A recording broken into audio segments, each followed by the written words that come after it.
Nobody's What's here. up? It says 0 people watching, so I guess it's just me and you, Oh, Steve. well, yep, just us chatting. What you want to talk about? Um, let's not talk about. I don't care. We can talk about anything. Roger. There we ET, go. They're coming in. ET. If you're trying to cut down on bleeding of materials, get yourself some regular clear coat, some crystal clear coat, and spray it with that before you start painting it. That way, the clear coat does the bleeding instead of the colored pigmented paints. Little tip for you there. You can use that one. Yep. Yeah. Even So, I've noticed on like if I get a really sappy wood, yeah. uh, and you have a really heavy burn, sometimes that'll stain the edges and even soak into it. So you kind of want to be careful there, cleaning it with anything. Like if you use, I wiped down some alcohol with it. Well, that just soaked it into the grain. I should have just sanded it off. So Yeah. yeah, Yes, after you engrave it that way, that basically what you're doing, ET, is you're giving that thirsty wood something clear to absorb instead of giving it something colored. So that if you do have any bleed, it's not going to adversely affect the color that goes in there. Because once you clear coat it, then you paint it, and if you clear coat over top of it, it's going to get clear coated on it anyway. So that'll help. That'll help with that situation, anyways. so so this was a question that was asked of me just a couple days ago. But what are your thoughts on clear coating before engraving or after? I really do it after on most Hmm. stuff. And reason being is I got that little that sander right there. Hmm. So I like making things pop after I engrave them. I like running air assist when I'm engraving, so you're gonna get a little bit of discoloration. I hit it with a little bit of 120 grit, and or either if you really want to be fancy, you can go up to 220 and sand it, hit it with some compressed air, and then put whatever finish you want on there.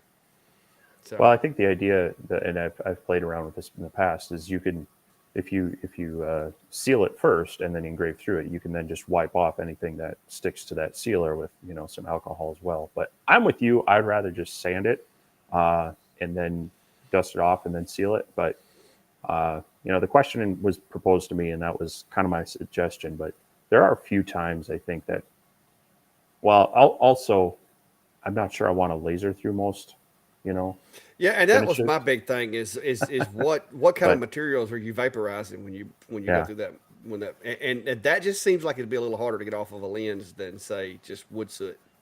So that's yeah, but I mean whichever. I don't guess there's really a wrong way, but that's just my preference. yeah. So what's up, Brandon? Light source. Oh, hey, I talked with him today.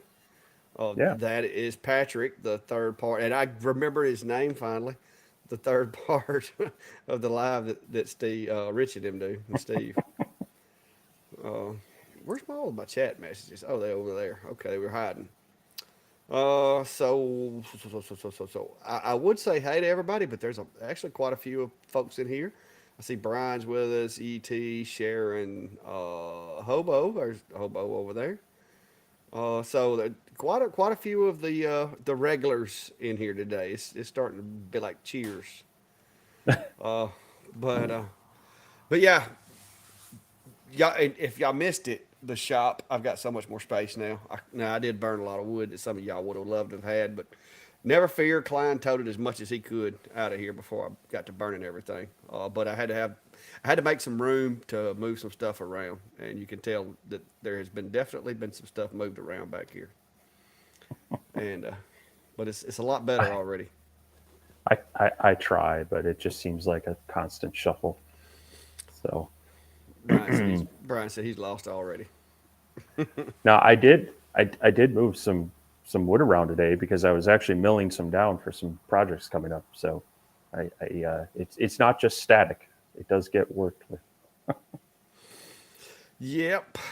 Well, I had a bit of a wood hoarding problem, and there's there's a cat. Uh, but uh, but yeah, it was a mess. What kind of box did you buy? Are they talking to me on that? The toolbox? Maybe. It was all that Lowe's had, which is a Craftsman. It's the 63 inch, and they really like that thing. Oh my gosh, it really hurt when I stuck my card in there. I like felt it as I purchased it, so it really Yeah. hurt. But I had to have it. So I've bought a couple of. I don't think quite as big as that one. I think they're more like. How wide is that one? Is that like 60-inch wide? The 63 on the top. It's 63. Like Yeah. So my yeah, that mine I think that I bought are like 48 by 24, and I bought one, the Husky brand from Home Depot, of course, and then the other one was a U.S. General from Harbor Freight.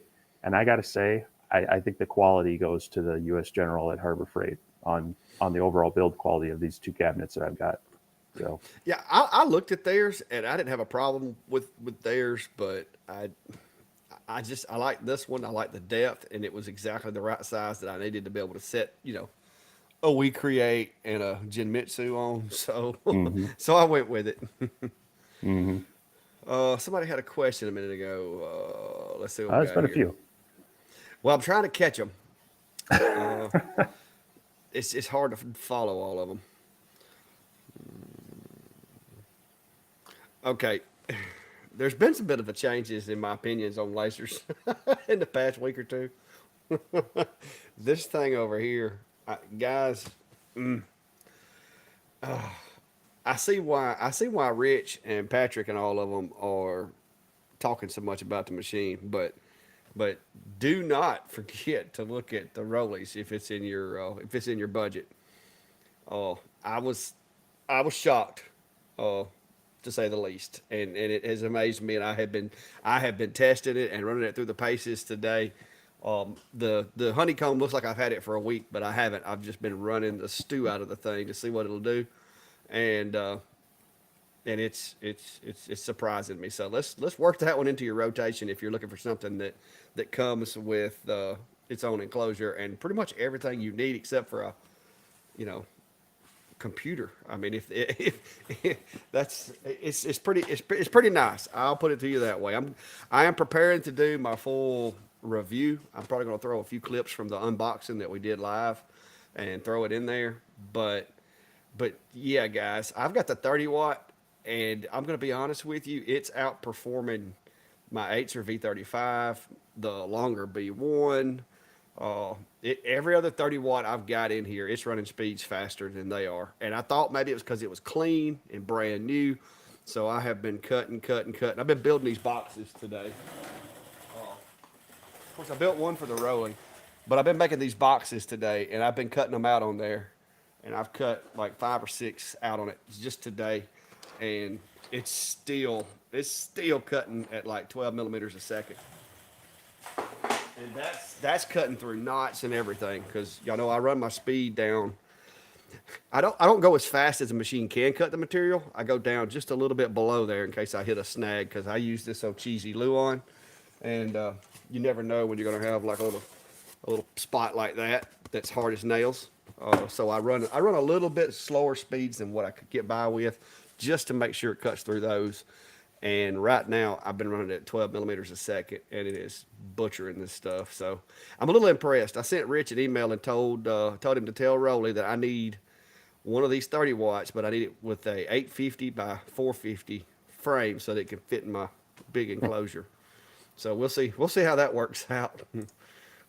but Yeah, but yeah, those speeds that uh, the speeds that you were telling me earlier are pretty darn close to what I was getting with the 48-watt IKEA on cutting. So for a 30, what is that? The 30 or 33 watt? it just says 30, but Okay, so I mean, it's whew, it's hot. But yeah, it's nice so far. This one's got the switch where I can run it in 10, which I probably never will, except maybe for some testing. But hey, I can't help it. And they put it on the paperwork, guys. It's right here. And to believe it or not, the graphic that I got for the box was on Rich's Facebook page. So, but it works good.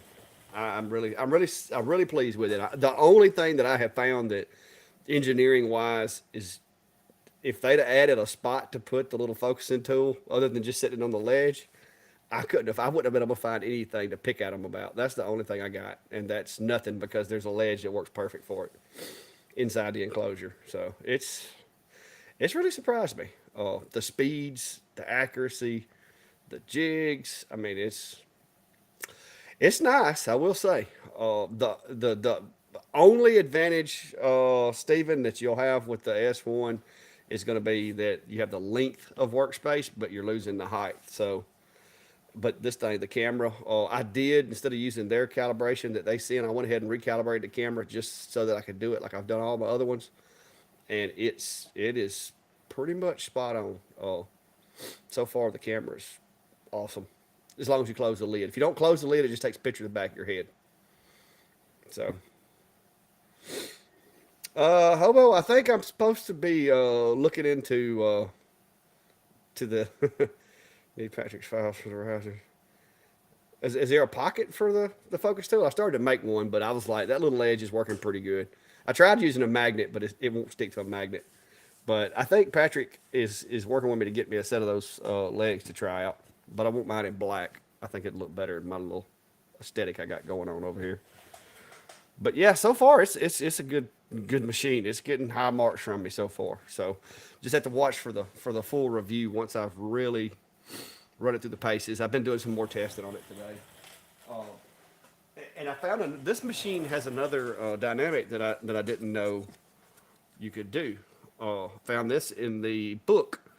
You can actually change the frequency of the pulse, which the lower frequency is supposed to make it work better with stainless. And you have to do that through the command. I created some macros to set it to 5, 1, or 10,000 hertz. So, yeah, playing with that right now to see what kind of differences it makes. But straight out of the box, did my little zigzag test. It done good. So, really enjoyed it. Lots more testing to do, but so far, so good. So, what have you had going on this week? Haven't heard a lot out of you. You've been kind of quiet. Uh, I, I mean, I hate to say it, but I've been troubleshooting lasers. I think I know which one you're talking about.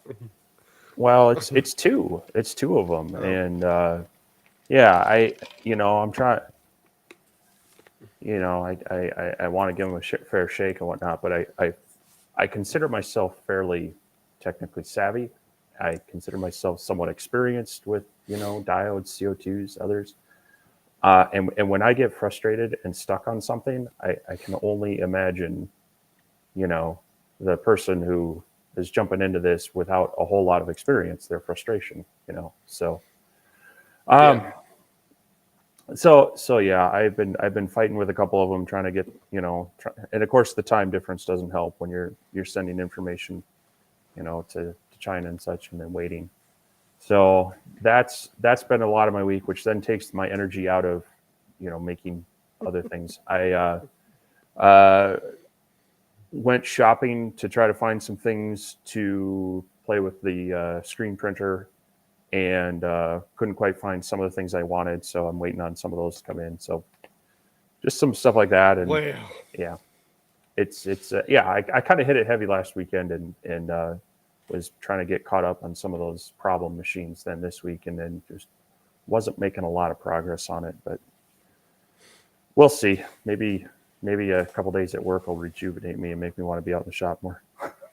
yeah. Well, I had to take a couple of days off to get this shop situated. Like I said, I had to. I moved the Mon port over there, and put the S1 over here because I'm getting ready for another. Oh, and I can show y'all what those things were. Hang on.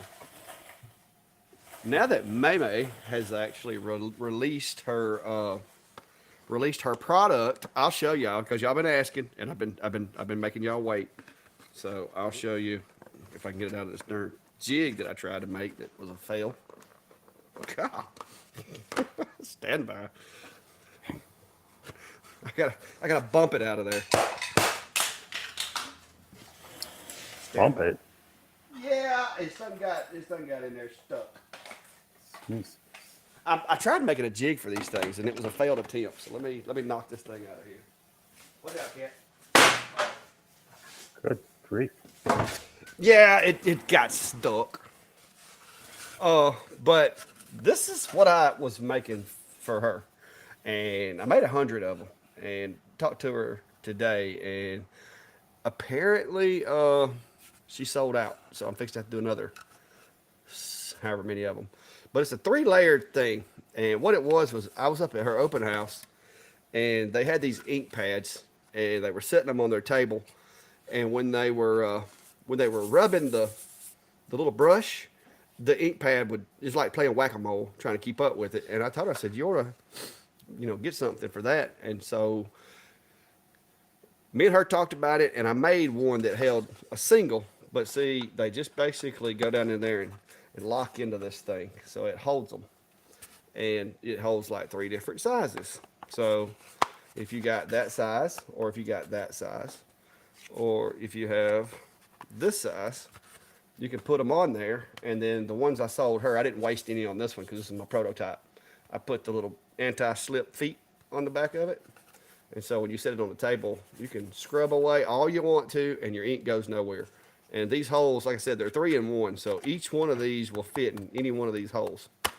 And so far she sold 100 of them. So that was good. But no, this was my attempt at an alignment jig for when I'm putting the layers together. But just FYI, when you're pressing things that have glue on them and they're in a really tight slot, that tends to not work out real well. I need to burn that. But we wound up just having to do each one by hand instead of trying to jig them. So, but yeah. But it was it was an interesting build. Me and her came up with that thing at her open house. I did one of my prototypes out front of her building with my portable setup. And then when I got back home, once she approved them, I went to cranking those things out. And I think I made 100 of them in 4 days. I have come up with a couple of more tweaks to it, but I don't know if we're going to change this version of it or not. So, but yeah. But now her people are requesting them for every other size ink pad that there is. So I'm going to have to redesign. But yeah. But that was what I've been working on for. Yeah, Janie, they sold out kind of quick. I think she sold all of them within the first day or so. So I don't know how many more she's going to order, but I don't know that I want to try to do more than about 50 of them in a week because it's a 3-layered glue up and it has to be exactly right or else it won't work right. So I have to quality control each one of them to make sure that everything works. Well, you could make a jig out of like, what's the stuff? You can mill it on your CNC out of the. I done got good at lining them up now. Yeah, I'm just saying. I use those little binder clips. It's like a cutting board type material, and I can't think of the name of it, but you can mill it on the CNC, and then it wouldn't stick. The glue wouldn't stick to it, and you could just drop them in and press them and go. Yeah. But yeah, I got pretty good at lining them up and everything. Doug May over at May Made It. She's a YouTuber. She's got like close to 400,000 subscribers. She lives right here near me. We're friends, and she does paper crafting and making cards and like little what they call them, folios and that kind of thing. Some of the ladies in here probably know a lot more about it than I do, but yeah, it was an interesting build. I had to get Brandy out here to help me. Brandy's actually really good at gluing them up with consistency because out of the 100 that we glued up, I think I have one that was misaligned and I had to can it after the glue had dried. But I made 105 expecting, to at least have a couple that would have problems. But yeah. Now that little thing there, it didn't work as well as I thought it would, Steve. Steve. So I had to can that idea. But But yeah, what the 41 millimeter binder clips is really all you got to have, and we were doing, like I said, 20 or 30 at a time, gluing them up and then doing the next one. Fun, fun, fun. Jeff said, "Are you referring to Corian? Corian? No, no. It's a plastic. It's more like, oh yeah, Mark had a HDPE. Yeah, That really kind of slick. It's like milk carton material, so it's really slick. Glue doesn't stick to it very well, and you can build it on a CNC pretty well. But yeah. But the only problem is you got to leave it in there until it dries, or else when you pull it out, it stands at risk of slipping, unless you're using just something use like just use CA glue or something." yeah. Well, just use CA as clamps and wood glue for the major holding. You just gotta have like 4 spots of CA. Put it in there. I do that all the time with stuff. You run your Yeah. wood glue on 80% of it. Few spots of CA, accelerator, press it down, CA kicks off, and then the wood glue actually does the majority of the holding. Yeah, but by the time we got the 100 of them done the other day, we had a pretty good little routine going between me and Brandy. So I think we'll be fine. But as long as we've got a little more notice this next go around, we'll be able to turn them out. And I've I got more heard machines in the mix now too. I heard she was going to go on strike for a pay raise, so I don't know. You better factor that into Oh no, your no, she's plan. good. She's good. Oh, She's okay. I good. mean, that's what they all say until the union just hits them with that. You're out there picketing. UPS won't deliver. That's going to hurt you. If she gets a picket sign in your driveway, UPS will not cross it. Yeah. Jack, I started to use my high speed dials on this one, the 3 millimeter toothpicks. But I didn't want them protruding out the top of the thing, so I scratched that idea. I actually did one, and I put two toothpick alignment holes in it, and it worked good, but I didn't like the way it looked, so I went away from that. Well, maybe you should use walnut alignment pegs. And it I mean, would look good. I could have drilled big ones in it and used. I got a whole stack of poplar, quarter-inch poplar dowels over there, but I, like I said, I just didn't like the look of having holes in it. I'm OCD, and I would have had to put 4 of them in there, or at least 2, to make it not mess with my OCD.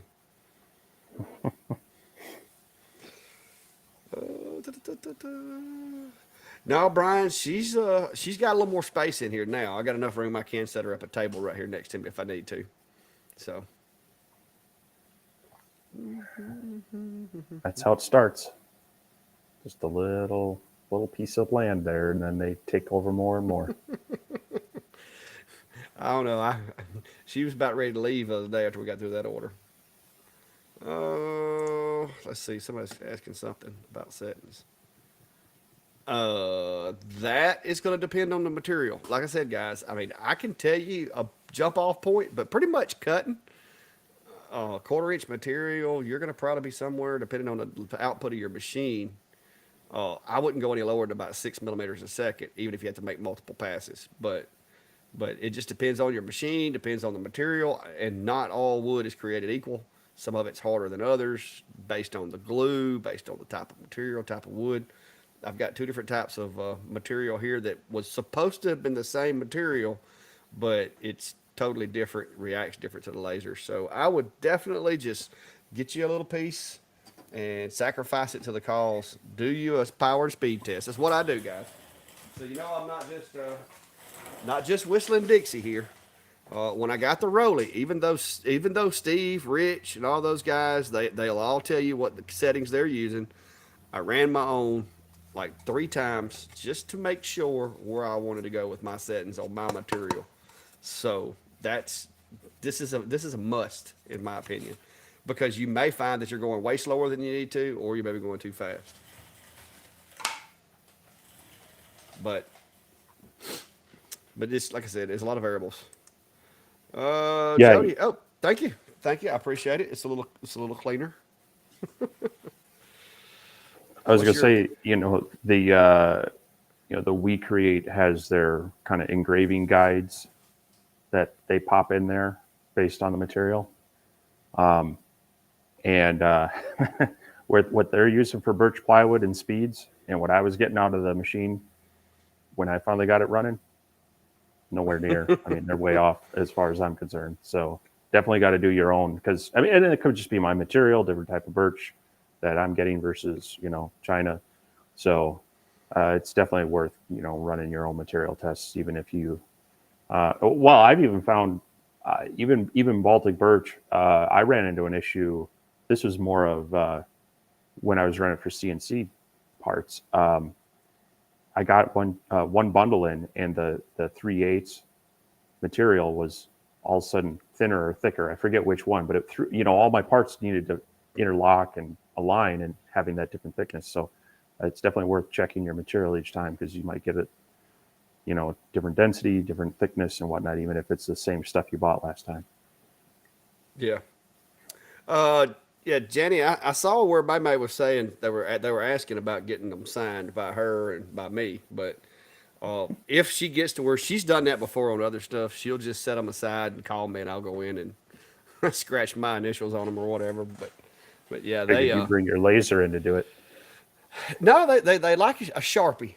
Crafters like using Sharpies to sign things. I went to one of May's events one time here locally, and I think there were 60 something people from all over the country. And I just stopped in to help May get some camera stuff set up. She was having some issues, needed a couple of cables, so I went by there to loan them to her, and wound up having to stay for like an hour, meeting everybody and signing the back of Christmas ornaments that I had donated to May to hand out. And it was my very first time of anybody ever asking me to sign something, and it was really really weird. It took me a minute to. I thought they were joking. I was like, y'all are kidding, right? But then I looked, and there's like 60 people in a line, and I'm like, okay, they're not joking. So that was odd.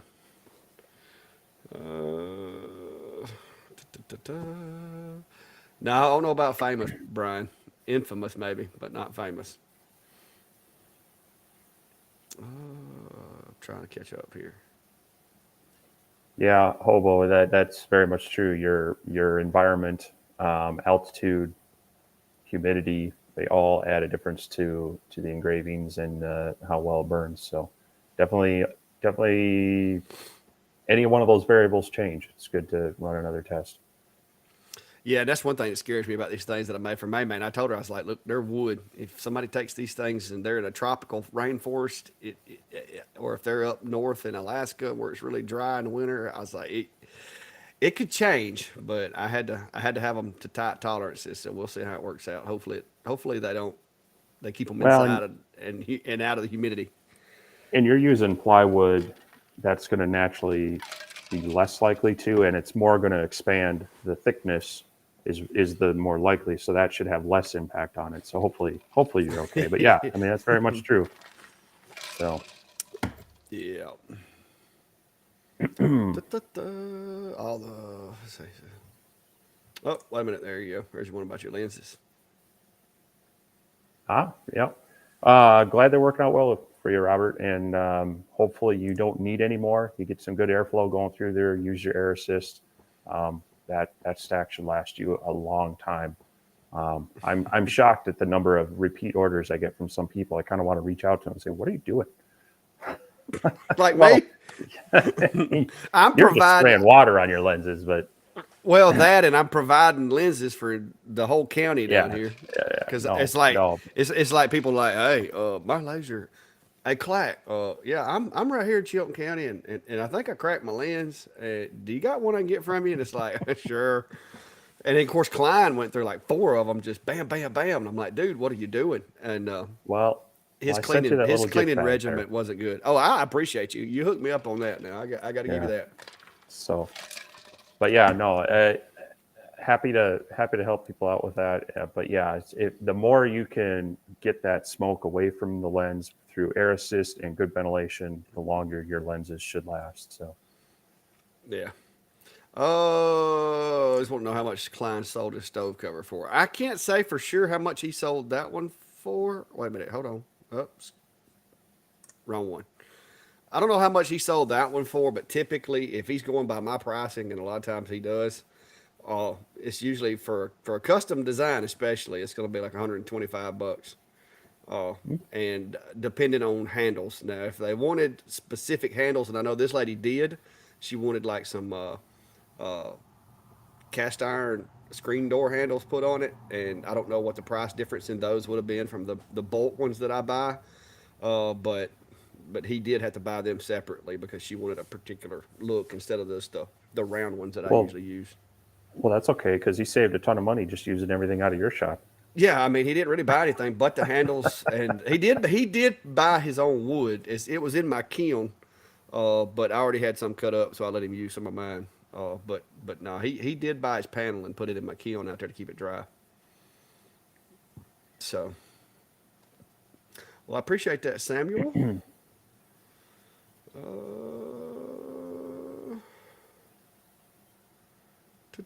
There you go. Oh, I don't know. I haven't killed one yet, so I really don't know how to tell you.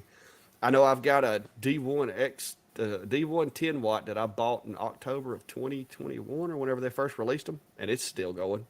And I used it a lot and still use it at events occasionally. Now, the 20 watts about took its place for the most part, but I've run that 20 watt at least 3 or 4 orders of Maymay's Bandits, and ain't no telling how many other jobs in this shop. So, I mean, if I ever kill a diode laser, I'll let y'all know how long it took me. But I'm telling you guys, I run this machine over here more in a week than a lot of people will in a month. So it's kind of hard to compare my usage to the average person's. Yeah. Yeah. I mean, I think what most of them say something like 10,000 hours, but a lot of that is subjective to operating environment and your cleaning regimen and uh, the quality of the manufacturer. Did they provide adequate cooling and allow you to actually clean it out? There's a lot of variables there, and so the best thing you can do is just keep it clean, keep air moving through your enclosure, and uh, do your routine maintenance so that it doesn't have to work any harder than it needs to. So Yeah, like I said, other than those external lenses, the cover lenses, I haven't had a problem with any of mine. Now, I have had to do some heavy cleaning because I do get them gunked up sometimes. Because I'm not going to lie, there are times when I'm trying to hustle to get a job done that I do neglect cleaning as often as I should, and I usually end up paying for it by having to replace a mhm. lens. But it's it's tough when you're running these machines for 8 hours a day for 3 or 4 days. And you're on a deadline. It's tough to shut them down for a minute. Yeah, But I had to make but myself do it on this last go around. you're right. I mean, and especially like on a CO2 where you've got mirrors, you've got the focal lens. Any one of those, they get too dirty and they get etched. That's just exponentially more frustrating because now you got to have that specific part on hand, and Hmm. now you're pretty much guaranteed a realignment. So taking a pause and doing some maintenance uh, as often as more often than you think you should is generally worth it. So Yeah. Yeah, like I checked this one today, and it wasn't dirty, but I went ahead and cleaned it because I'd already pulled the module off and looked at it. mhm. But I've been running it pretty hard. Cool, Sam. It doesn't take a lot of power, I will tell you that. Mirrors are fun because they don't take a whole lot of power, and they will take really good clarity as far as the engraving stuff that you can do on them, or cleaning, I guess you could say.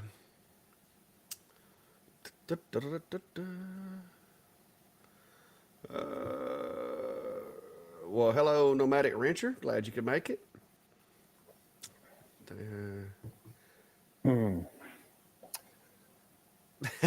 Um, Sharon says she picked up some chalkboard slash whiteboard. oh yeah. Hang on, let me show you. Uh-oh. Well, I The can't show do and tell that. time. All my cleaning I done is yeah, I got some of that too. So have you run it through a laser? Yes, I've actually got a piece down here somewhere, a smaller piece where I've cut off of it. Nice. But now I will tell you this: it's stubborn. I can imagine. That's usually like hardboard, not even MDF. It's usually like hardboard in the middle. Yeah, it's that hardy board. But yeah, It's I like, did I did cut some 90% stuff. resin. I did cut some stuff out of it, but I'm going to tell you, it's stubborn. You're going to have to really lay the power to it. I cut some arrows that you could write on with chalk or dry erase, and put Hmm. magnets on them. And yeah, it was tough. It is. This is not your typical, you know, 3 or 4 millimeter plywood. It's going to be a lot harder than that.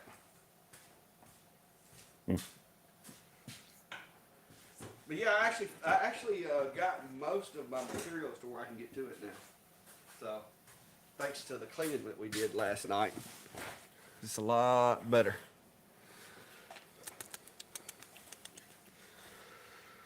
All right. So I know we've touched on this before, Doug.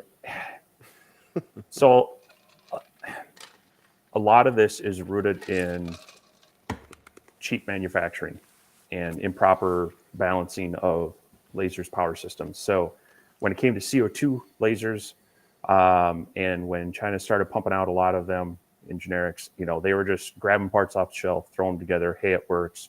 They'd call it something, and so like the one that I bought 8 years ago, it was a 60-watt CO2, but it was a 50-watt tube driven by a 60-watt power supply.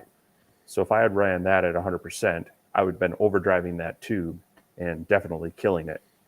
Each CO2 laser tube has a milliamp uh, rating that you're not to exceed, and that should be your 100%. And from there, it's kind of dialing it back. There's actually generally a spot, maybe around 85, 90%, where you're probably hitting your maximum cutting ability. And anything above that is just wasted power. So I'll back it off from there. But my more important metric is that I'm staying below that milliamp rating for that tube. And when it comes to diodes, kind of the same thing. They started, hey, these diode lasers are a thing. Let's start grabbing some diode parts out of, Blu-ray players and such, try cranking some power through them. They're overdriving the diodes, they're burning them out. Nowadays, if you're going with a reputable manufacturer, they're going to balance their power systems. They're going to provide adequate cooling. And as long as you are following the maintenance routine, you should be generally okay to run it up to 100%. Does that create more heat, which would then be destroying it? Possibly. But if you're going to take your 10,000 hours and you're going to run it at 50% so that you're not hurting it as much, your jobs are going to take twice as long and you're going to meet that 10,000 hours just as fast as if you ran it at 100%. But you're going to be spending twice as much time on each job. So it's pick your poison. Are you going to do it through time or are you going to do it through power? So I would, find what works best for you. What's the maximum power you need to run at to run your job at the rate you want it to, and go with that. So that's my thoughts on it.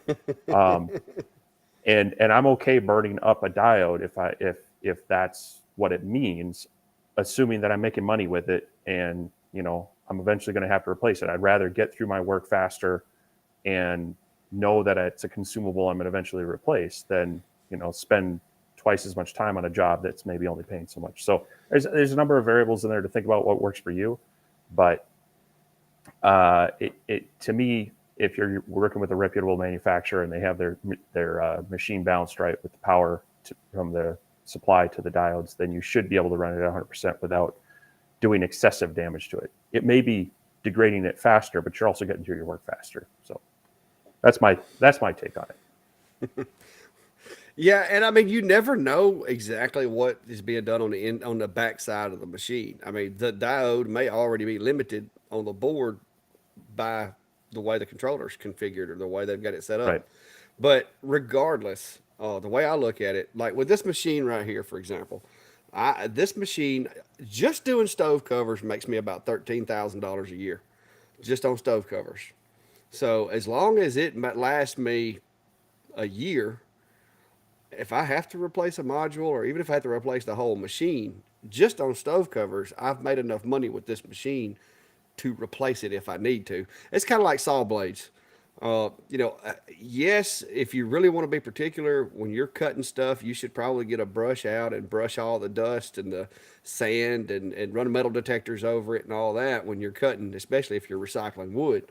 But let's face it, it takes too much time, and time is money. And if I can get a saw blade to last me, if I can get one extra day out of a saw blade doing all that headache, that's not doing me any good. So it's kind of a balance for me. My thing is I need them to cut it and cut it quick, and I ain't got time to be, you know, cutting down the power. I mean, so that's, I run mine wide open, and I have not burnt out a diode yet. And this P20 that's hanging above me right here, I wish they had. I wish they had hour gauges on them, so I know how many hours I had on that machine. But I ran it really hard for like 9 months over here in this enclosure through several big orders, all kind of custom jobs. Graduation alone, I probably cut 50 of those big 32-inch names on it, and that's a lot of linear cutting. Because another thing too is when you're running the machine, even though you're running it at 100% power, it's only doing that when it's, when you're, cutting or engraving or whatever. When it's going from space to space, that laser is cut off. So that 10,000 hours is really relative to what kind of work you're doing with the machine, because white space, it's not doing anything. And like a lot of these designs that you burn are probably 50% white space unless you clean them up. So I I haven't noticed any problems with mine, but like I said, keep them clean, and they need good airflow through the module. That's one big thing that I will say is if you let that thing, get to where it can't breathe and it's not cooling, then run it at 100% is going to be a problem because it's going to build a lot more heat, like you said. But if I ever see it's a problem, I'll let y'all know. But so far, I haven't killed one yet that way. Now I've killed them messing with other stuff, but I haven't killed them that way.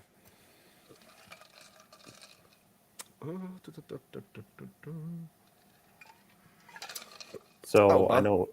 by the way, my algo laser's done Lazarus. It's back to life. By the way, it was a firmware issue. The firmware somehow got corrupted in it. But They Gil just sent over you at the hard way Algo, to do it first. yeah, that Gil Gil's kind of like you. He's a really smart guy. So we were doing like the really in-depth way of doing it, and I couldn't get it to work. So he sent me the over-the-counter method, and it fixed it like that. I'm like, why don't we do this first? Nice. But yeah, so Gil over at Algo helped me get it reflashed, and it's back up and going. So do not hold your Yeah, button he's down more than 5 seconds because it will go into firmware mode. If you hit the wrong thing on your keyboard, you can really mess something up. yeah, But yeah. he's a good guy. So glad they got that working for you. So ET's been asking you about your air setup and if you have a good video showing how to set up. Well, he put the word good in there. I don't know if mine is a good setup or not. I had that issue here a while back where I was popping lenses and it was my darn hair compressor causing it. So now I got like 3 water separators in there, and I'm even looking at putting some silica beads in one of these water separators just for kicks. But I mean, I've got a video that shows the basic parts of what I use. I guess I could do a overall. I could try to work that in maybe this week. That'd be an easy video to do this week of what I'm running right now. And so far, since I found out that there is a filter on the air compressor that you have to keep changed, I haven't had any problems with water. So, There's a filter on the air compressor. well, yeah, there's one on yours now since you realized you didn't have one. They're supposed to come with one. Yeah. But yes, if you have an air compressor, there's a little filter on the end of it where it pulls the air in. Make sure to keep that thing clean or replaced or whatever, guys, because mine got stopped up because I was running it so hard, and when it did that, it caused it to start putting more water than normal into the air compressor, and it cost me 3 lenses before I realized I had a problem because it popped this machine and this machine like that, and then I replaced them, and then it popped this machine again, and I'm like, something's wrong because it was like 10 minutes and it popped it, and then it put a wet spot on my material, and I'm like, okay, I got water coming from somewhere. Seeing as how there's no plumbing inside my enclosure. Yeah, that's how I found Uh, out the moisture trap on my CO2 was no longer functional. yeah. So all of a sudden I had moisture spraying down on the material. I was like, oh, that's not good. No, Camaro, it's not dark in here. I have to adjust the camera to keep from washing everything out because I have a whole bunch of lights. So it's not dark in here. I promise you. Here, I'll try to match. You can. No, I'm not that dark. I can see what it looks like on the screen. But no, if I turn the I've got the auto exposure on, but if I can, like, it gets bright if I don't turn the auto exposure on. So that's why it looks like that. But yeah. Well, Jack, that's the thing. I drain mine every day when I come out here to the shop. That's the first thing I do before I even power it up. And but it was making so much water right then that it was. You got to understand too, Jack. Like right now inside this shop is 54% humidity, and that's with the mini split running. Without it, it would be like a 90% humidity in here. So I live in a rainforest. Funny. That's what Minnesota is too. It's humid. Um, Steven's asking, good name by the way. What USB hub would you recommend?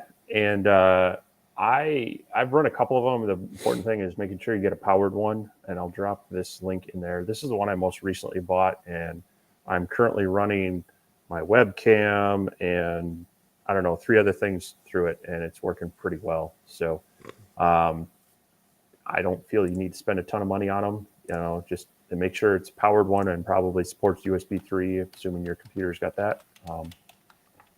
And just I wouldn't go with more than 4 ports on it, though, 4 or 5 ports. You get some of those that are, you know, like 20 some odd ports, and that's going to spread out that power pretty thin. So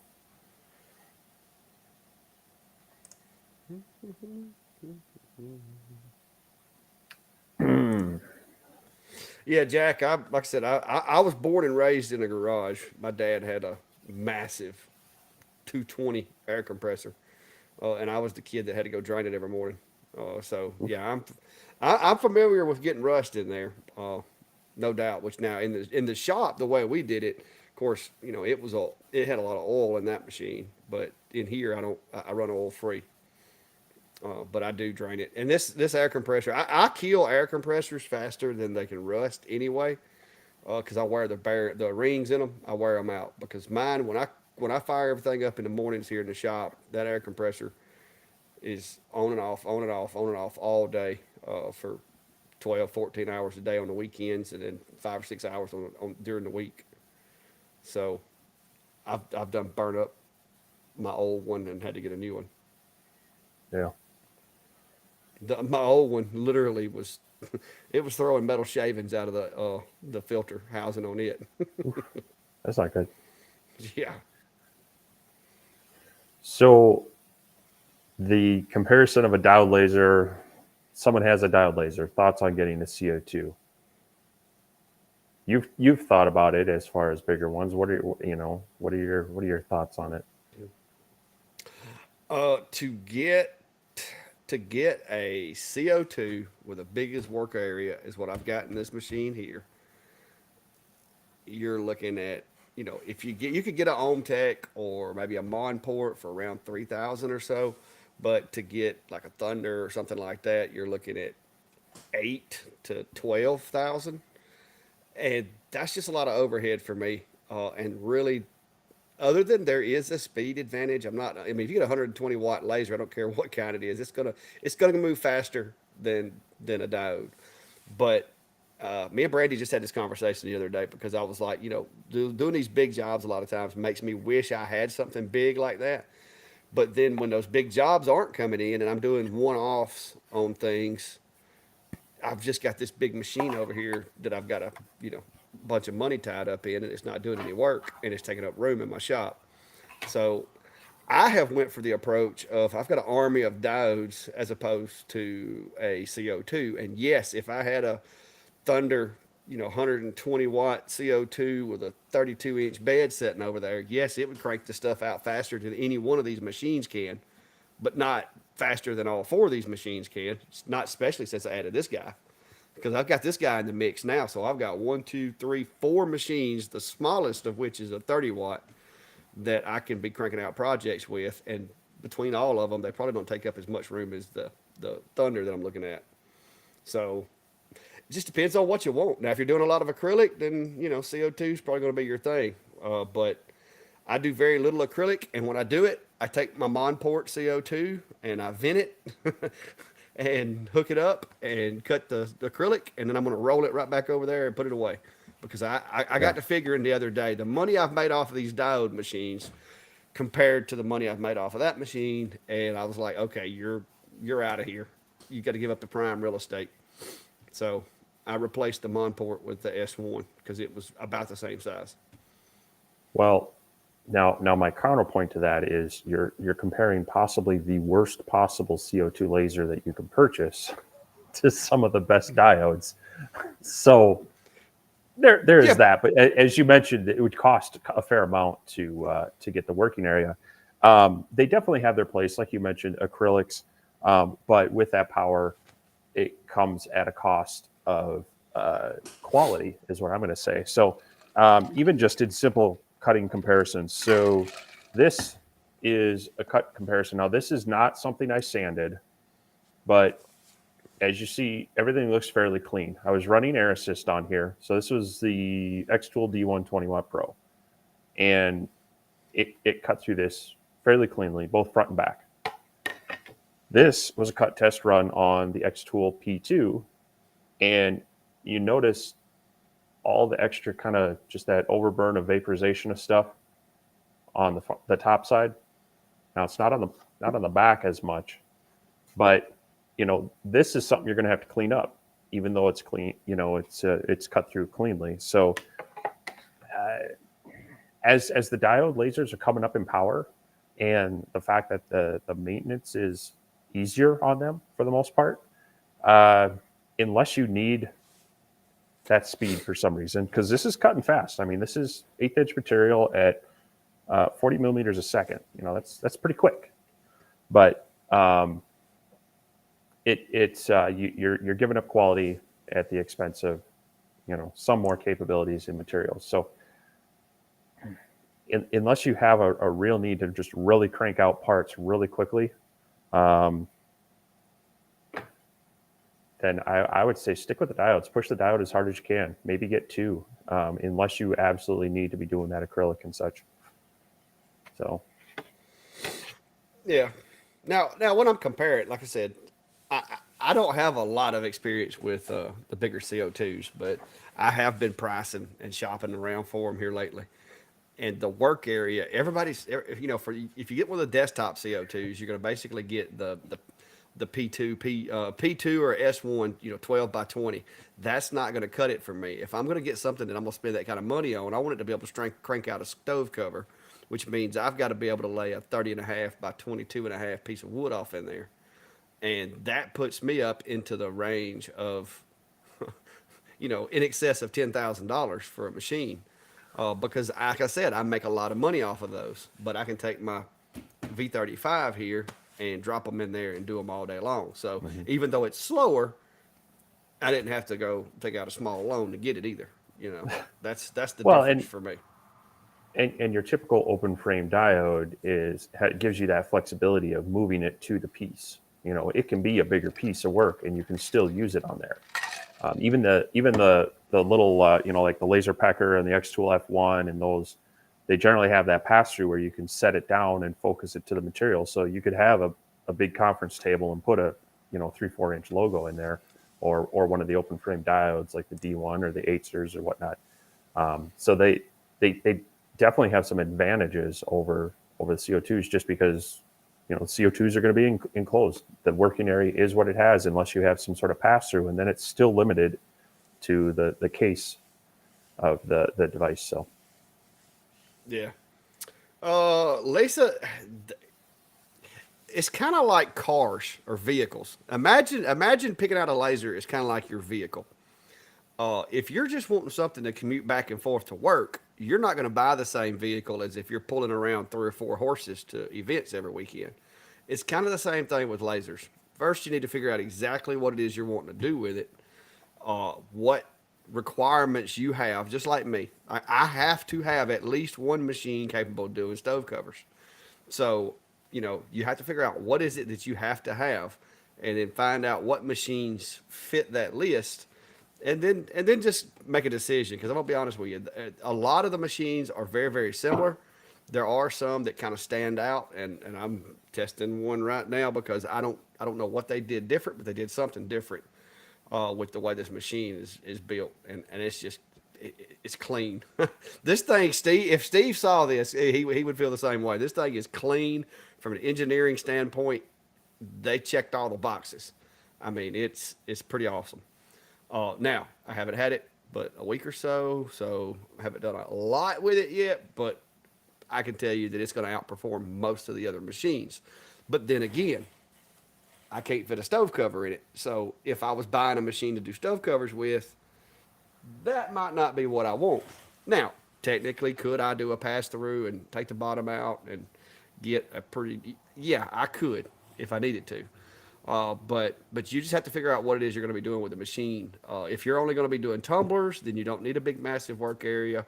If you're only going to be using 12 by 20 material, like for the Glowforge and so forth, then that's all you need. But you just need to figure out exactly what you're going to do, and then my advice: 20 watts are kind of the new like entry level, I believe. Tens still have a place with engraving on certain materials and doing real high quality photos and stuff like that. But now you've got companies like uh, Rolly that are putting the switches on there to where it goes from a 30 watt to a 10 watt. And I know you've got an iCure or something that does that as well. Mhm. So the days of the 10 watt, if you're getting into it, I would recommend a 20 because it's kind of the middle ground right now, and they're getting more and more affordable. Uh, but uh, but like, there's just a lot of decent machines out there, but some of them have things that others don't, and you need to figure out what it is important to you and figure out which machine has that. Now Uh, I'm gonna check you on something you said though. what's that? I've seen plenty of people that have way too much truck for hauling around getting groceries, and I can guarantee you they never pulled anything, and that bed has never seen a speck of dirt. Well, now some people just like that though, and those are the people. Those are a lot of times those people are doing it for a different reason. Now I drive a F-150, but I haul lumber on a regular basis. Could I drive an F-250? I could, but the two or three times that I pull something really heavy, I it's just not worth the just extra expense for me. say, So, say all that has been hauled in a minivan. So I'm just hey, I'm saying, not knocking you minivan. I mean, you've shown that your minivan is highly versatile. Now, I don't know what the towing capacity of it would be, but we'll see. oh, you'd be surprised, but they don't make them like that anymore. Uh, Isaac, they there's two. That's apples and oranges, to be honest with you. The only thing that they have in common is both of them are self-contained. Uh, to be honest with you, the Rolly has a larger fan than the S1.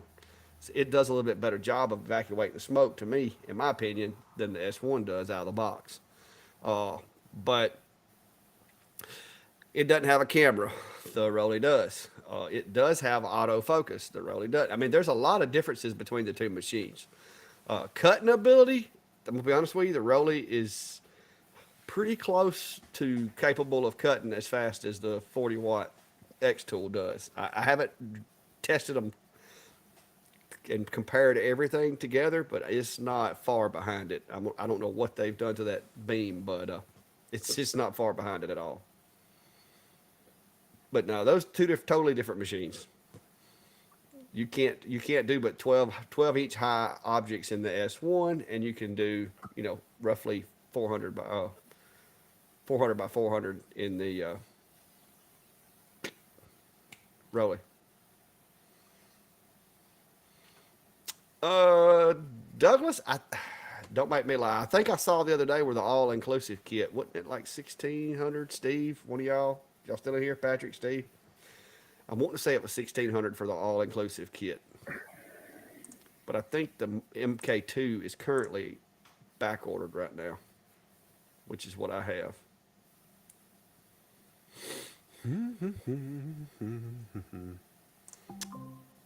I'd have to look MK. and see. Let me check. I'll just have to search it and see. The which one? The 20 watt or the 30 watt? Well, I guess it would depend on which one you wanted, wouldn't it? Yeah. The The with rotary, the it's 1300 and for the 20 and 1600 for the 30. It's like Yeah, without it's 1099 and 1399 for the 20 and the 30. yeah. I was thinking it was 16. That's what I looked at. Which But which yeah, I mean that's a for a 20 and a 30 watt laser, you got to remember the accessories you're getting with it. yeah, An enclosure is not. I mean, even the tent based ones, they're 50, 60 on up. You want to build your own or get something fancy, it's going to be a couple $100 for just the enclosure, and a lot of them aren't coming with the honeycomb and things like that. So you're getting a lot for that 1300 or 1600, that 20 and 30 watt. Uh, yeah, well, like I said, with this guy right here, pretty much when you open the box, add a computer and you're ready to go. At computer, they even send you Lightburn. Now you got to buy the license if you're going to keep it, but you just pretty much add a computer and start making stuff. The one thing that Rolly did do, and y'all know how I feel about being able to like jig things and recreate things in a machine. Rolly so far is the only machine that I have came across diode wise that has that, and they have a jig setup panel that you can get, which I did get, and it looks like the base of a fiber. And you've got these cool little corner blocks that you can move around and screw to wherever you need them. And this thing lines up with pins and drops in there, and it holds it in position, and you cannot move it. It's got these little corner holes right here, and it even tells you exactly where the corner of the X and Y is, so you can recreate jigs. But even without this, I've been playing around with it today. The honeycomb, using the 1/4 inch plywood that I use, the honeycomb, if you just put it in the bottom left corner, it is consistent every single time. And the camera is actually really consistent too. As long as you have the lid closed. If you have the lid up, it's going to take a picture of the back of your head. Found that out. But the honeycomb uses those same dial pins. The honeycomb uses those, and it sits in there and drops down on those pins. And so that honeycomb is always going to be in the same position it was the last time you put it in there. And that's awesome. Yeah, and like Hobo said, you really ain't got to put it together. Like there's what, 4 screws? I think 4 screws you have to put in to change out the mount for the uh, module. Yeah, Brandon, I went through the full. What I wound up having to do, because it was new hardware, I did have to restart my machine the other day, my computer. When I restarted my computer, it pulled up fine. Matter of fact, I'll show you. Let me grab some wood. I'll just throw this in here.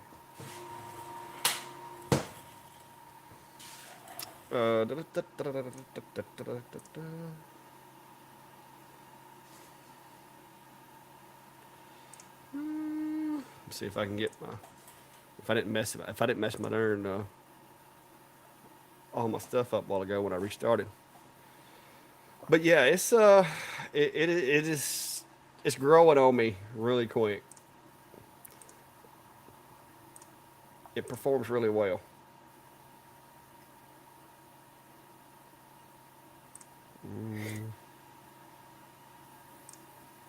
while you're doing that, Thad, you're asking about using galvanized steel under your honeycomb, and it's probably not a good idea. You don't want to. It when you burn or weld on galvanized steel, it's burning away that zinc, and it creates zinc oxide fumes, which is really bad for your respiratory system. And so, I wouldn't recommend it because a laser beam is probably going to be doing that on a smaller scale. So either you'd have to figure out a way to remove the zinc from it, or I would just go back and grab a normal sheet of just plain steel or aluminum or something like that to go under your honeycomb. Yeah, that camera does not like playing well with my other ones. I think I've got it hung up with my streaming software. I I should have left it. I had it on earlier and I closed light burn. I should have left it on. Yeah, I'm gonna So have to close. Nomadic Wrencher, it's had his order for 2 weeks and sold $3 million art pieces, paid for itself already, made profits. That's awesome. So that's great to find kind of a niche in your area and be able to roll with it. And yeah, these diodes can pay themselves off pretty quick if you can find some things like that. So, but others don't get discouraged when that doesn't happen right away. Just sometimes it's finding what your local market or wherever you're looking for. Yeah, my Streamlabs has got my camera hung up. It's associating it with one of my other cameras somehow. But anyway, So Jeff, the material that I showed that was 3 millimeter, this was on the P2 CO2 laser. That was this one. And then a similar material using the 10 and 20 watt diodes were these. And so yeah, the cut speed on the CO2, I was getting up to 40 millimeters a second. Just it's pretty quick, but it comes at a cost of some extra cleanup afterwards as well.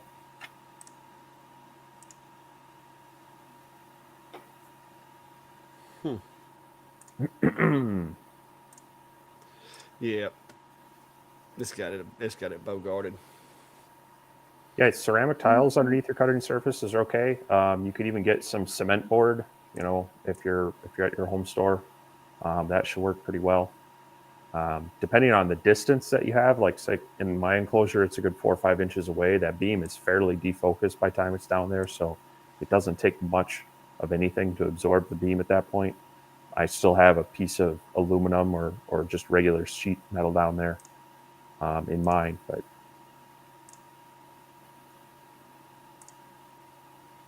yeah, Jack's been posting photos on the Nextdoor app. That's a lot like Facebook neighborhood groups. If you're not familiar with Nextdoor, it usually is localized to your area and people. Mine seems to be about lost cats for the most part in our area, but yeah, it's a good place. Just you share what you're doing. Sometimes even if you're not even being salesy about it, just saying, hey, some cool things I made in my workshop, and then people start asking about it. So.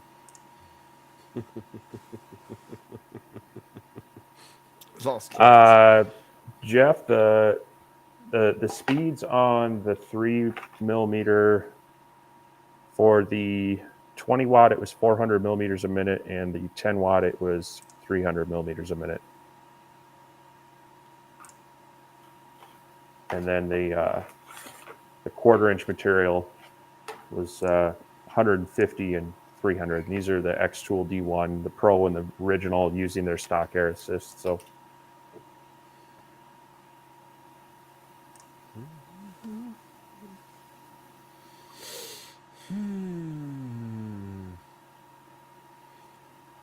All right.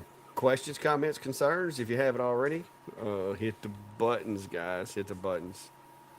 Uh, Stephen, if you plan on doing anything over 3/4 of an inch thick, you had better get the riser base for the S1.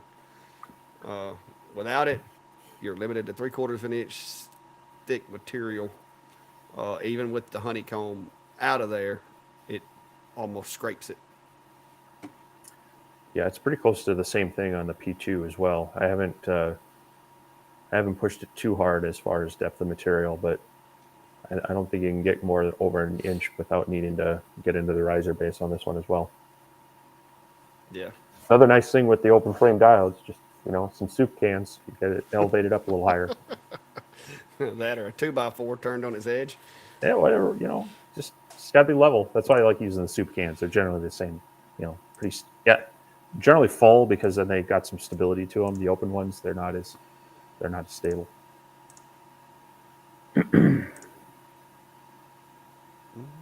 uh,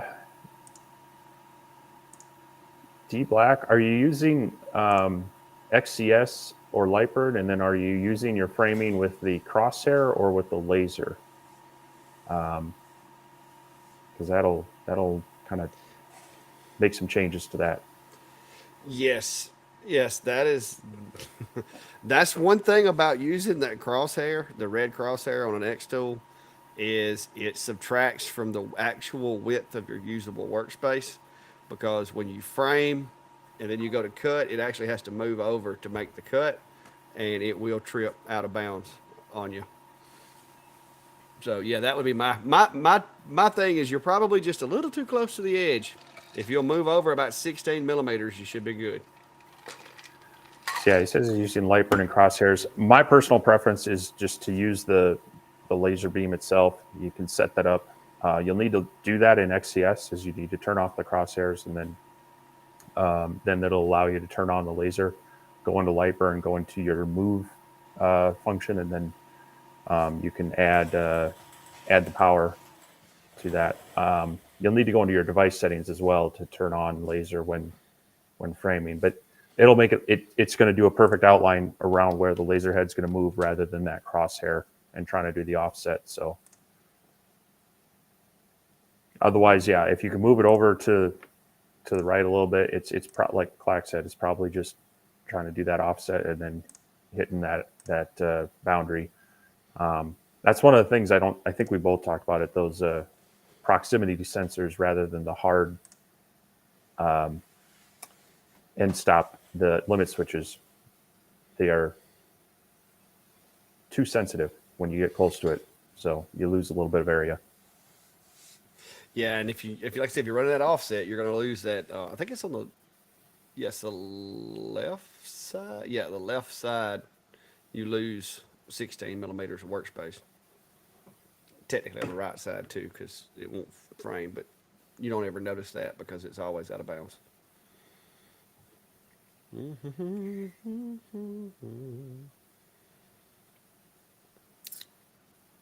Sounds like Brad gets to build a new shop with a restroom. See that you were talking a bunk and a bed. A restroom would be my first thing I'd put in a shop. You can always put a Well, cot I'm and gonna, yeah, I'm use a gonna have camp to, ha- stove. I'm gonna have to have something, I think, but I don't know where I'm gonna put it. I don't know that I want to spring for a whole other septic system. Well, So we'll just see. a long pipe down to wherever. Yeah, I don't. Well, yeah. Put me one of those sawdust. What do they call it? Sawdust Composting recycling. toilet. Yeah. Yeah. Well, I thought about just putting me an outhouse up there. My wife said no, but I mean, whatever. it's better than better I than just have to not. walk to. I just have to walk to the house because it's only about 60 See, you don't yards. have to put up with. Yeah, I just have to walk to the house, and then it turns January, and it's like something below zero, and that walk to the house is like, Yeah. Yeah. The white side doesn't want to cut real well. Uh, I would always cut from the black side, the darker side, though, Sharon, because the white reflective is definitely going to inhibit some of the cutting ability. So you're definitely going to want to come through from that matte black side.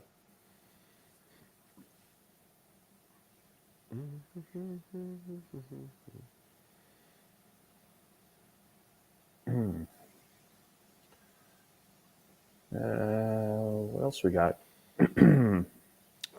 If there's a green dot in the middle of your design, that is because you are running current position. You need to change it to absolute coordinates there, John.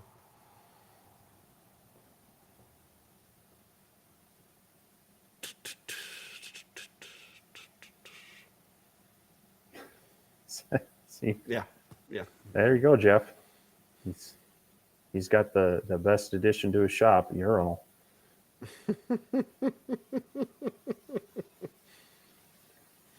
See, and those don't even really need to be plumbed. Well, it's got to go somewhere, Steve.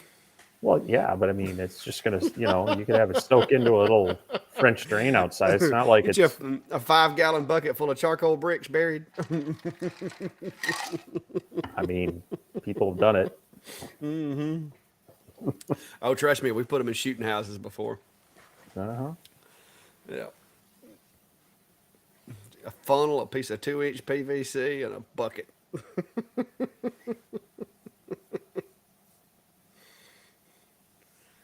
Oh my. So Bill's got a question, kind of based on some of your gear.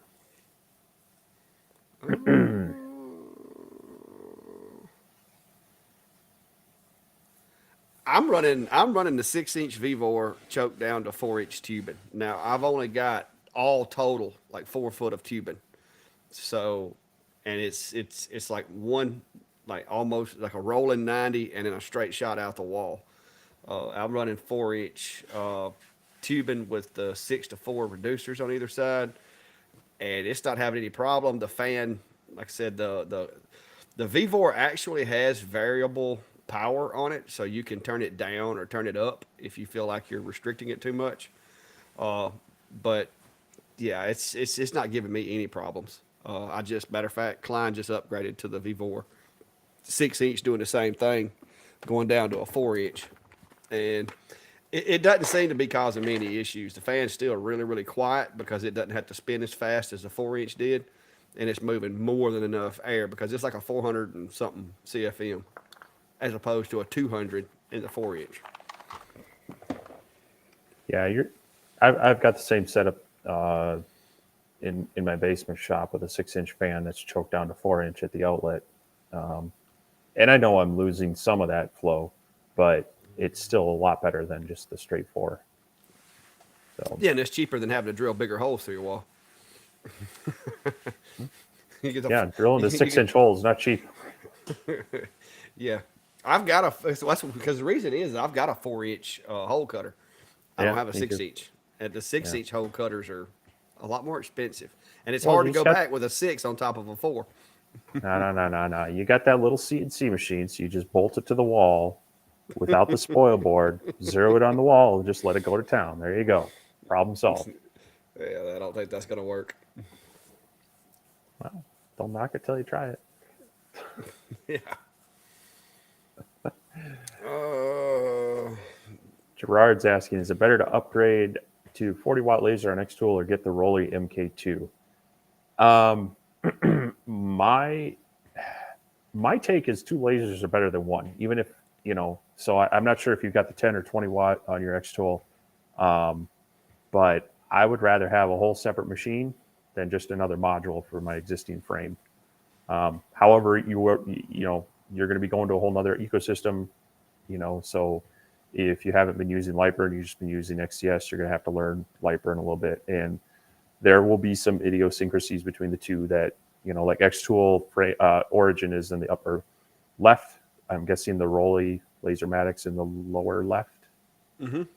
And so when you're transitioning files from one to the other, they're going to be flipped vertically. So there's going to be just some weird oddities there just because of the way xTool does some things compared to most of the others. But for me, I would go with the second machine over just another module. How about you? Yeah, if I was going to take a D1 and put a 40-watt module on it, yes, I would definitely just go buy another machine because now you got two machines, twice the workspace. Yes, it's going to be a little more expensive, but it's not really. I mean, from what I've seen of the 40-watt stuff, upgrading the D1, it's not too terrible. More expensive just to get the whole new machine. But yeah, I'm with you. I don't like taking a machine that's working and buying parts to upgrade it necessarily. Uh, just because, like I said, it's two machines is better than one anyway. Because you can have them both doing a job instead of just having one machine tied up that you've got an extra module in a box. So, I have actually upgraded a couple of machines, but it wasn't like I went out and bought the stuff to do it. It was because they wanted me to try out their upgrades. Um, Mm-hmm. so, and they work, but if your budget allows it, it's always cooler to have two machines if you can afford it. So, Yeah, I was just trying to find what is the module price on the 40-watt D1 because it's probably not I that far off from the 30-watt machine from Lasermatic. I can find it on their page. They got the infrared module that's discontinued or discounted. Oh, that is discontinued. Mm, it's the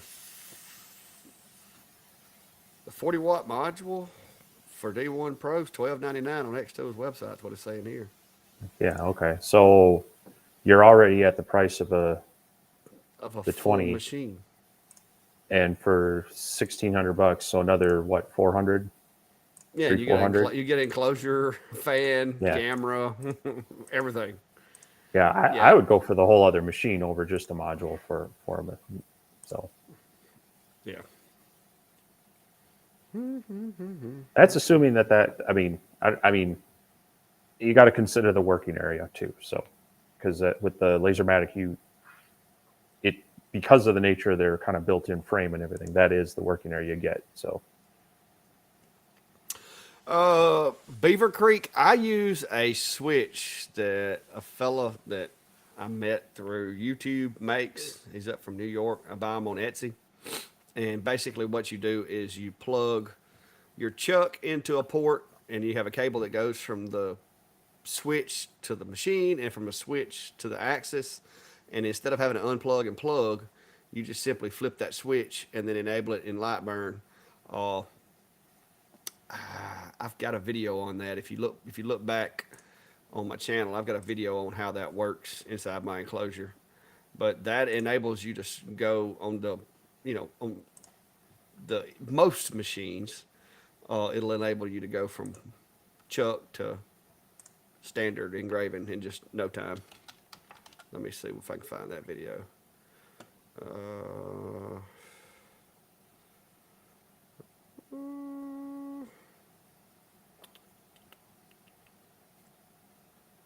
yeah, here it is. I found it. I found it. But this is the video if you want to just like right click it and you can open another tab or something. And there should be links in there to the guy's Etsy shop where I get the where I got the switch from. And it is definitely makes it a lot easier. It's a time saver as well as it saves wear and tear on both your board, your stepper motor plugs, and the pigtails and that connect everything. So it's a good investment in my opinion. And I'm running one over here. And Steve has one. I don't know if he ever installed it or not. not yet. Uh, I haven't got this set up to where it would make sense just yet. Yeah, I got got to some build extra an plywood enclosure. back there, so Got to new build you an enclosure. enclosure. It's at least I got some material on hand. So Keith's asking about temperature. I posted that comment. Now my I got it. I got restream's you. acting up. So the the couple things you need to worry about is that the condensation that's going to build up, going from a cold machine and then firing electronics through it with some heat and whatnot. That is going to be your biggest concern. And then also the computer that you're driving it with, that's probably not going to like getting too cold either, especially with LCD screens and whatnot. So I would be careful about it, but you can run them down, into some pretty low temperatures. I want to say, like xTool says something like 40 degrees. I think that's definitely even for their P2 with the right coolant mixture. But can you run it lower than that? Sure, but the colder you get, the more heat you run through there, you're going to run the risk of some damage there from condensation or other things. So.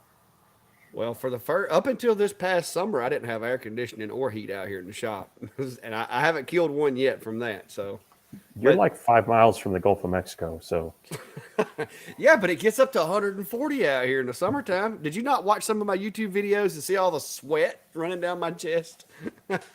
I used to have to get out here early in the morning to do my videos before it got hot. After about lunch, I was done. I couldn't stay out here. And that's one reason I bought the air conditioner was because I figured out I could make twice as much money because I could stay out here building stuff all day.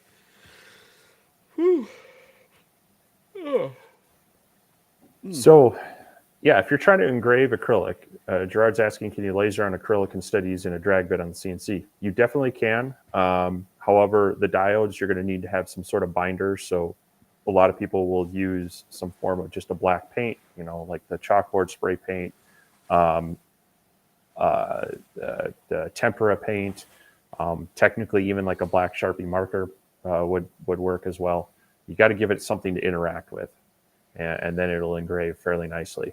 Um, Same thing with glass. You can do the same with that. It doesn't take a whole lot of power for glass. Acrylic's going to vary based on the color and that you put down, but yeah, it works pretty well and can give a nice frosting. So And with some colors, you can actually cut without anything, like black. yeah, Black's good. Red does a good job cutting with a diode. And I've had some success with was it yellow? I think it was. But you start getting too close to blue or white, and you're going to lose effectiveness at cutting it. hmm But black acrylic is fun with a diode. You can make some really cool boxes and stuff like that with black acrylic. yeah. Just make sure it's actual acrylic and not like polycarbonate. I Like think, saying, yeah, I think in it came in probably a sample pack from some company, and I can't remember which, but I finally threw it out because I kept grabbing it, going, "Oh, I'll test something on here," and it was coming out as just pure junk. And I was like, "Okay, this is not acrylic, and I need to get rid of it." Um, you can you can cut through polycarbonate with a CO2, but it's still ugly. If you're engraving, you can do both, but if you're cutting, cast acrylic um, is going to do better than extruded. Extruded has a tendency to kind of fracture a little bit as you cut it. So um, generally, I just stick with cast for both. But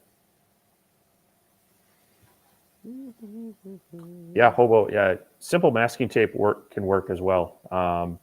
Now, uh, I would use the I would use the green tape over the blue tape myself, just because of the absorption properties of it. But yeah, yeah. Like I said, I try to avoid a whole lot of clear stuff on them, but glass, I use my marking spray. If I'm trying to etch clear acrylic, I will use either marking spray, or you could use just the chalk paint, uh, or you could use regular spray paint. You can paint it flat black with some Krylon, and it'll actually do it too if you're trying to make like a sign or something you want to backlight it. But there's ways that you can do it, but as far as cutting acrylic, you're not gonna cut it. Anything clear, you're not gonna cut it with a blue diode. I mean, I guess if you like spray painted it, run a line, spray painted I, it, run a line, spray, maybe eventually I you'd get through it in a year or so. yeah, I've seen a couple people who argue I was able to cut through it, and you look at it and you go, okay, well, you melted through it eventually. Yeah, Um, and it's and they're coming at it from a point of like, you said I couldn't cut it. I don't care if it's it feasible or looks usable or looks like not. you chewed it into or something. Yeah, but I'm like, okay, but I mean that's not what we're going for here. So, but yeah, it's you want to get through clear, you got to go with a CO2. Um, but you can definitely engrave on most of the others. Um, yeah, midnight. As far as cutting it, the masking just allows you to interact with that first layer, and so it's gonna on glass, it's just gonna etch that first layer, and then once it hits that, it's not gonna do anything else. So Yep. All right, guys. If you haven't, please hit those buttons. Where's my TV at? Right there. Uh, like, follow, subscribe, whatever it is. I am really trying to get my Facebook page up. I think it looks like I'm good to go on my goal for Christmas. I should be able to get that. I am trying to get up to 20,000, and it looks as though I am currently at 19,924. So all hopefully we'll right, be able to make that 20,000 mark. But I'm still trying to hammer that Facebook page. So if you're watching on YouTube or something and you have a Facebook page, please go over there. Go over there and follow the Clack Shack on Facebook, because that thing is struggling. I think I'm only at like 2,500 on Facebook. So yeah, it needs a little help. And I know Steve would like some help as well, even though he's working on his stretch goal now. He's made his goal, but he's trying to get a stretch goal out of it. So yeah, and like the video, you know, everybody seems to comment a lot. So I really, you don't have to, you know, we're not pushing the comments because we can't keep up as it is sometimes. But definitely the thumbs up and the follows help a lot. Yeah, and um, if you're on Instagram, I am trying to post there a little more often as well. And I'm within like 9 or 10 from hitting 1K there, so that would be awesome to bump that one over as well. But uh, yeah, I know a number of people like to reach out to us as well. Um, the Through our Facebook pages is a really good way to do that. It's not going to get buried in email. It's easier for us to catch up there. Otherwise, we also have our laser engraving community group. I know it's linked down in my video. It's I in think mine you've too. got a link on yours. So that's a nice growing group of people where people, I mean, their questions are getting answered there without us. The group is really good at sharing ideas, troubleshooting things. So those are just a few other ways to interact. But yeah, we appreciate the support, the likes, the comments on all the videos and everything. So it keeps us going. So,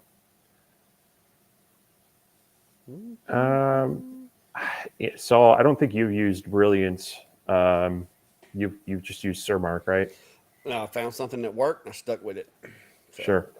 I've used them both, but interestingly enough, the Surmark I had was it's a bottle it's a brush on product versus their spray on. Um, I don't remember why I bought that back, but that was back with my CO2. And I picked up the Brilliance in the aerosol can to try out a spray on, and I've found it works pretty well as long as you've got 10 watts and above on the diode. Um, I haven't really compared the settings between the two, but for me, the Brilliance has worked on anything I've tried it on. Like I say, 10 watt and above on diode, and definitely works fine on CO2. So maybe the settings would be different, but if it's working and it's less expensive until I run out of that can and need to buy it again, I mean, I guess I'll look at the price difference at that time. But um, I would say I would be fine going along with it. Now, I've heard some people say they've done durability tests where the Brilliance chipped off sooner than the Surmark, but that I haven't sat there with a Brillo pad to see which one rubs off sooner, but they both seem to apply and have a pretty dark engraved both of them. So things as they are, Brilliance is cheaper right now. That's the one I would go with.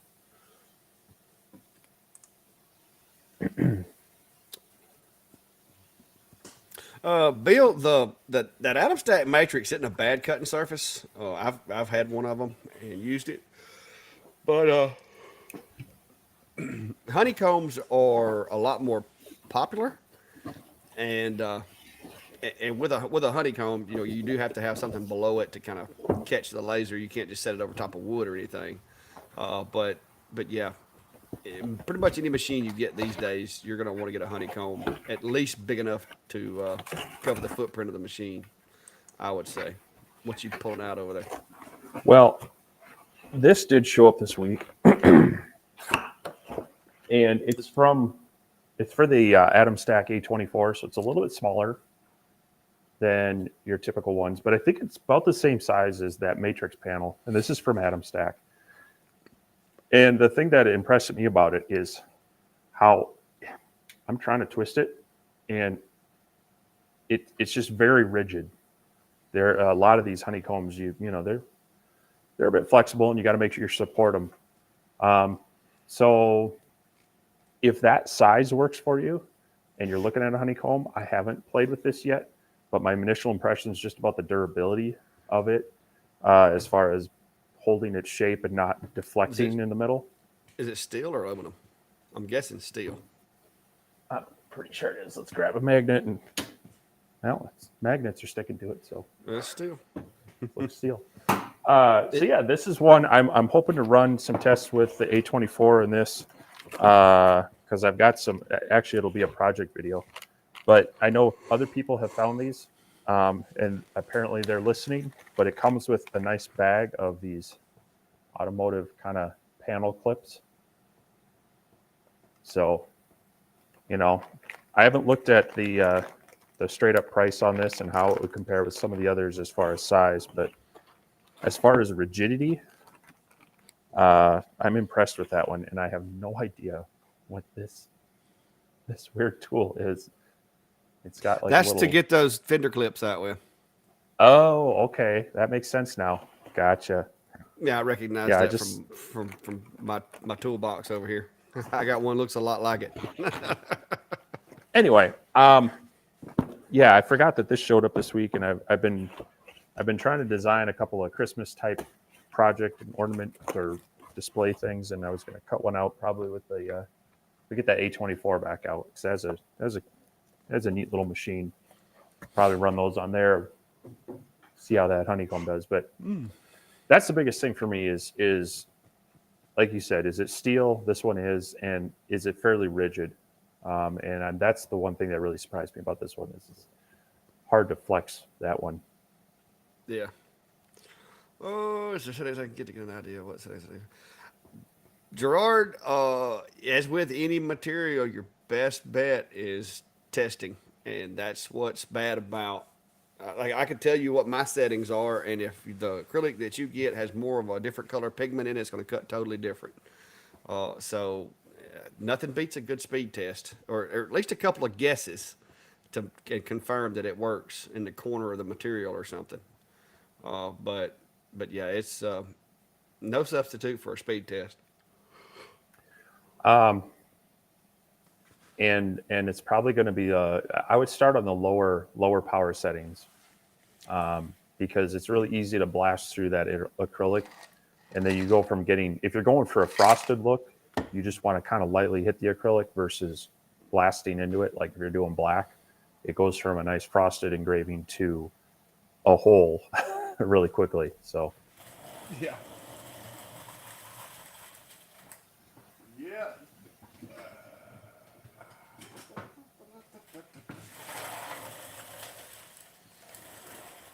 I say that you got to break down and do your speed test. That's some black acrylic engraved right there. Uh, and so the first sheet that I do of a batch when I order it is run one of these, and the results are very similar all over the spectrum on here. And I don't even remember which machine I did this with, but I didn't write it on here nowhere, so it's done. so this is here's your laser shop supply tip. Get yourself a bag of these gallon Ziploc bags and put all your test materials in one bag. I usually engrave it on it before I pull it off the machine, but I for know. some reason I Yeah. didn't with this one. Even But so, anyway, I usually toss them all in there with like the manual and any extra parts, and I have kind of just a drawer that I stack them in as far as I use yeah, boxes. you got your boxes, but you know, Each machine's assigned a box here, so that I can keep up with all those little doodads and stuff that goes with them. yep. Well, I can tell you right now, engraving, my go-to for center of my test is 100 and 100 in the center. A little far, a little below that, a little above that. Run a quick test, ballpark it a little closer, and then do your detail. But Now, of course, he's doing millimeters per second, so if you're using yeah, millimeters per minute, you got to change that. yeah, 100 millimeters per 'Cause second. otherwise, they're going to be melting some stuff real quick. Because see, this one starts at 100 millimeters a second and goes up to 150. And I'm gonna be honest with you, the engrave, other than being deeper, really the color does not change until you get up around the 150, and it changes just ever so slightly. Yeah, pneumatic or enter. I've done that too, where I stick a piece of masking tape on the back of there and scribble on it with a marker or pencil. Or if it's just wood, a lot of times I'll just write on the back there. Like on this one, I wrote. It took 24 minutes to run this test, so I often put little notes on there that might not be engraved into it. And sometimes, yeah, I got to use masking tape if it's like glass or tile or acrylic.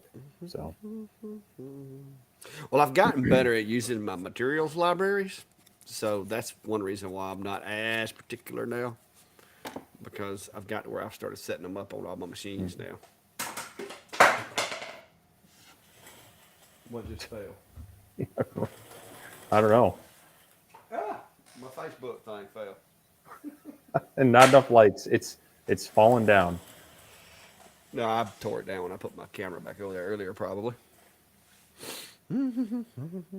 Oh well, that'd be nice, is to be able to add just some basic info like that to Lightburn's test. Machine and material or whatnot would be great. Or add a photo. That would be awesome. Photo.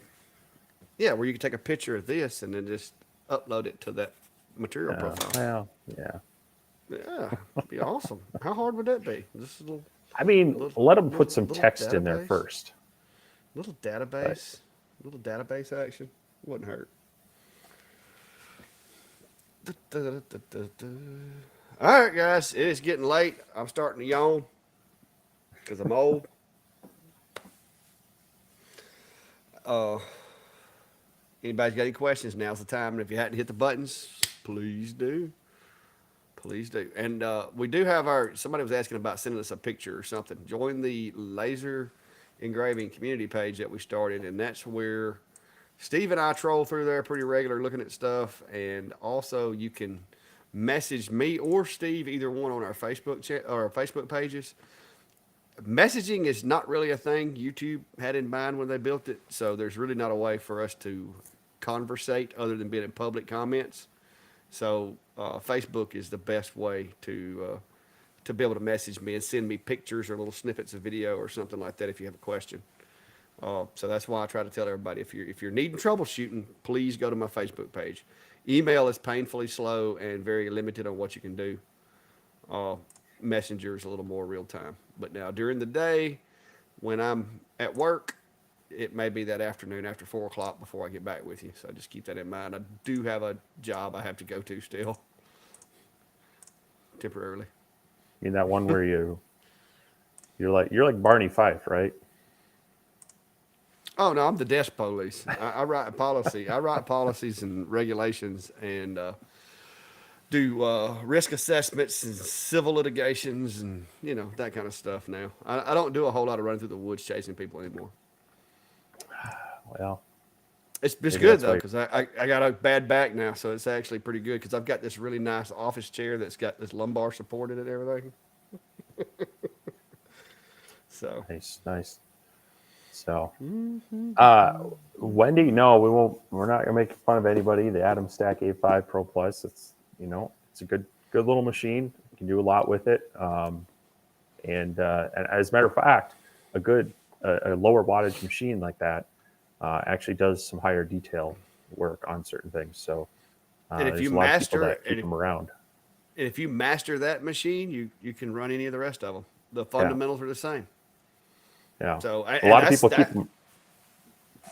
Go ahead. I was just to say, a lot of people keep them around just to be able to have that nice detail. The like Norton white tile method of painting the tile and engraving the paint that way. That calls for low power and high detail. So Yeah. and yeah, having fun. That's the whole key with it, is enjoying it and having fun with it. But I will make a bet though. I bet Wendy within the next 6 months decides, or if she doesn't buy another laser, she's going to be looking because it does. And once you get one, it's kind of like the cookie commercial. Nobody can have just one. I Is it mean, Pringles that you can't? Yeah. is it Once you Pringles? pop, Yeah. you can't stop. You can't Yeah, have just and one. once you get a laser, it's addictive. You're like more power, Yeah. more speed, more power, more speed, more power, more speed. So, but it is fun. It's just congratulations. You're going to get your laser tomorrow. Can't wait to get it set up. Any first day advice? Um, Check the firmware, check the firmware, check for so yeah, I mean updates.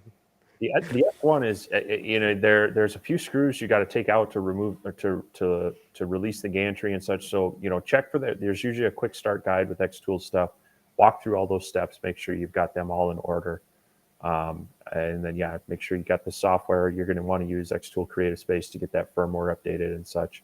And then the first thing I would do is make sure you got some scrap material on hand. And I mean, this can just be cardboard, but see if you can find some craft wood somewhere. And do a material speed test. That'll teach you a lot about your laser. Um, I've got a video I put out just not long ago on making them and using the creative space material array. You can watch that and it'll walk you right through it. Um, and then just start playing around. You know, expect to go through some material and just figuring out what it can do and how it does it. And I know where there's some videos about the S1 too on a YouTube channel. Yeah. Yeah. The Online. other thing, I don't have one handy, but get yourself a little spray bottle of water. Yeah. Just gotta have something in case you get those flare ups or whatnot. You know, because when you're figuring out your laser, sometimes you get your power settings off, and it starts smoldering a little fire. Um, just hit it with a spray bottle real quick, put that right out, and you should be fine. No, man, that's what I make a majority of my stuff out of, like boxes and stuff like that. I think it was at $13 a sheet last time I went. And I bought 10 sheets, and I rip it down to 37 and a half by 17 for my big enclosure, and then 16 by 16 for my other ones. But now there's some things that you're going to want a little bit nicer looking wood, or more solid wood, but it's a really great material for just making random stuff. It's pretty sturdy. You like some nice cedar. I burnt wood like that last night. I burnt wood like this today, but I saw these. I was cutting it up into firewood. I'm like, I could cut a couple 1/4 inch strips out of that. These are a little over 1/4 inch, but figured I'd Yeah, save them for some fodder. yeah. Klein was looking at it. I had a piece of 4x4 block of like the straightest cross cut white pine or white oak that you ever seen last night. And Klein's like, "Oh, I can't do nothing with that," and he's got a bandsaw, and I'm like, "Yeah, you could. Yeah, you could. You just resaw it, 1/4 inch Yep, thick." But he left it here, so it's mine now. I'm gonna put a resaw blade on it and cut it up. there you go. Well, Trey, congratulations. Says he's getting his later on this week. Nice. You're gonna Um, you're gonna probably be wanting a jig kit for that, and you can come check out my Etsy shop when you get ready for it. Once you get the new war off of it. Mark, hit me up on Facebook. I'll have to look it up. I've got those inside, so I can't reference them right now. But there's two different sizes, and I can check on that for you. Of course, I buy them at like 1,000 at a time, so I'm not sure I can give you where to buy them, but I'll get you at least the sizes. That's a lot of So yeah, O-rings. You better not ever drop those. You'll never get them picked up. well, they're easier to pick up than when you drop a bundle of lenses on the floor, and that's really sad. Mm. Yeah. All right, guys. Hour and 48. Ooh, I gotta have another Tums. That meatloaf is actually starting to talk to me. Hour and Yeah, 48 in, so it won't be much longer. We're gonna have to get out of here. I figured I'd be nice and not send you a pic of the. I had a big old beef roast on the grill all day, so Well, you didn't pulled bring me that none off. of that. Well, I Oh, okay. I they were recognize there, the name now, Steven. told you just stop by. Had some leftovers for you. Yeah. I think you're a little too far for DoorDash. Well, But yeah, like I said, the laser world is evolving quickly, guys. Like I said, I finally got my hands on one of these rollies, and I don't guess Rich can be mad at me. It's what it looks like. I mean, I know it doesn't have two L's, but we're in the South. We say things different. Rich understands. But this thing's really surprised me. I wasn't expecting it. And I'm gonna, like I said, hopefully this week I'll be able to piece together like my all encompassing first impressions of the machine and give you guys a little more idea what I think about it and see some of the things that I feel like are advantages and things that they've built into it as far as engineering that's bounds ahead of some of the other machines. I mean, it's pretty awesome. I'm really happy with it so far. So happy that it's up here on the front row, like so I can use it. you got to work pretty hard to get up here on the front row. That's all I can. That's all I can say. It's got to be able to be used. Yeah. Well, excited to see your video. See what else. See what else you do with it.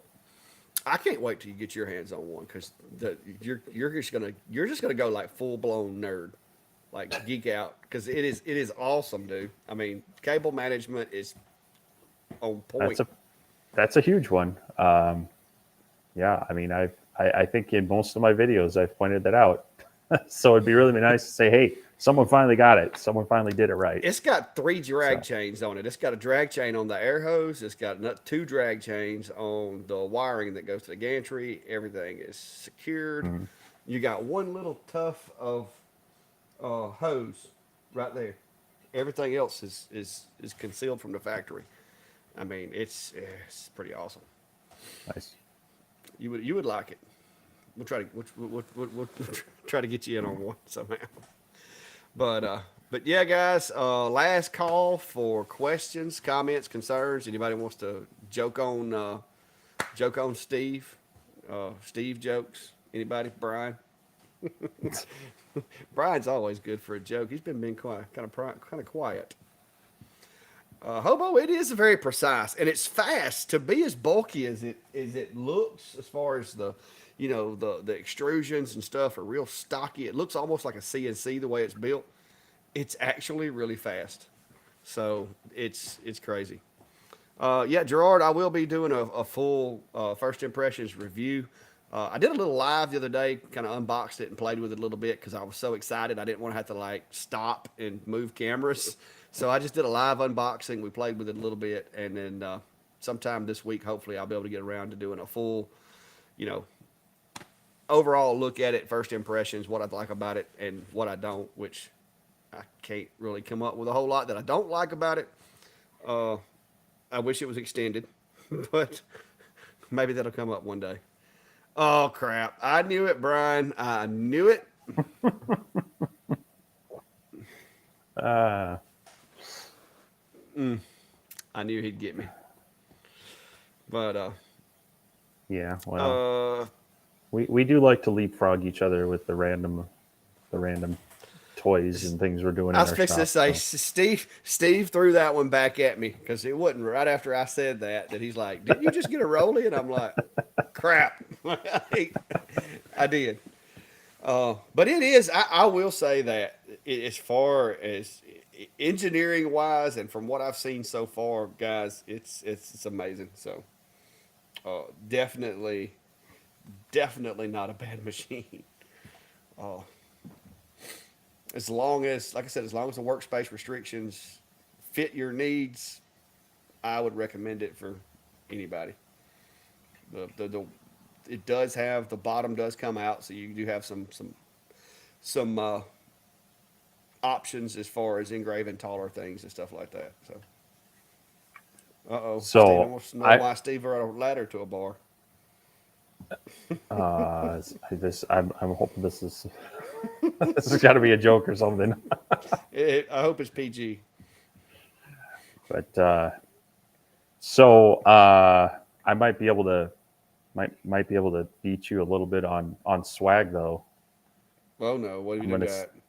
I'm gonna see if I can. Oh, you finna make I'm you gonna some see if I old could. Vintauri's workshop koozies. Yeah, I'm gonna see if I can screen print on neoprene, and because you can get these, you can get like a pack of these, like 50 of these, pretty cheap. And yeah, if I can do that, I guess I'll have a new cool thing to hand out at the next event I go to or something. So, got to see if it works first, though. Well, good luck on that. Good luck on that. I hope it works for you. Yeah, me too. I'm sure it's part of a learning experience. So, Martin, yes, I got it's a 30 watt or a 10. It's switchable, but it's the MK2. So it's the newest Rolly that they have, and I don't this video is not necessarily about it, and I don't want to go all in talking too much about it because, like I said, right now I'll show you what my honeycomb looks like.